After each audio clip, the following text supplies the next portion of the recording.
किसान आणि Gangadhar Kokitkar Zuari form limited म्हणजे जय किसान nano शक्ती DAP त्यांच्या शेतामध्ये फवारले होते कांद्याला. त्यांच्याकडून आपण त्यांचा अनुभव जाणून घेऊया.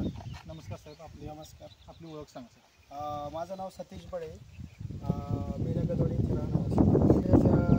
जय किसानचं नॅनो शक्ती नॅनो DAPचा स्प्रे मारला आणि त्याचा मला चांगला रिझल्ट आला आहे. तुम्ही नॅनो शक्ती किती क्षेत्रावर फवारलं होतं का?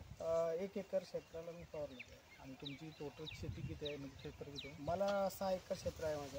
आणि 1 एकरमध्ये कांद्याचा त्यामध्ये तुम्ही नॅनो शक्ती वापरली. आणि त्यावेळेला 1846 आणि 1026 उपलब्ध नव्हते खतं बेसळ डोसात. ओके. मग त्यावेळेला त्यांनी सजेस्ट केलं, मग आम्ही ते पहिल्यांदाच त्याचा स्प्रे केला. त्याला मला चांगला रिझल्ट मिळाला. मला बाकी कांद्याची फुगवण क्षमता चांगली झाली. फोगर वगैरे चांगलं हो चांगली. आणि त्याचा सिलिकॉनच्या ह्याने थोडासा कांद्याची मानासुद्धा जाड झाला.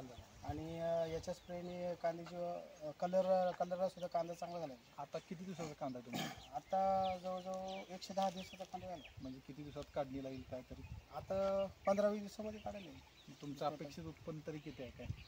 तसं 1 एकरी माझ्या अंदाजे 190 ते 200 पर्यंत बॅग दिले पाहिजे. चांगलं तुम्हाला काहीतरी इम्प्रूव्हमेंट वाटतं? हो. काय मिश्रण वापरलं होतं का? कसं काय म्हणजे जसं बुरशीनाशक वगैरे काय वापरलं होतं का? बुरशीनाशक ॲड्राकोल घेतलं होतं. बरं.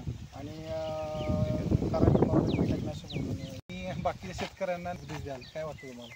ज्यावेळेला आपण कांदा लागवड करतो त्यावेळेला खताची हे शॉर्टेज होतच जवळजवळ. त्यावेळेला माझं तर सजेशन असं आहे की आपलं नॅनो DAP आपण स्प्रे करावं आणि दर्जेदार उत्पादन घ्यावं. मला आलेला अनुभव आहे. धन्यवाद. जय किसान, जय किसान.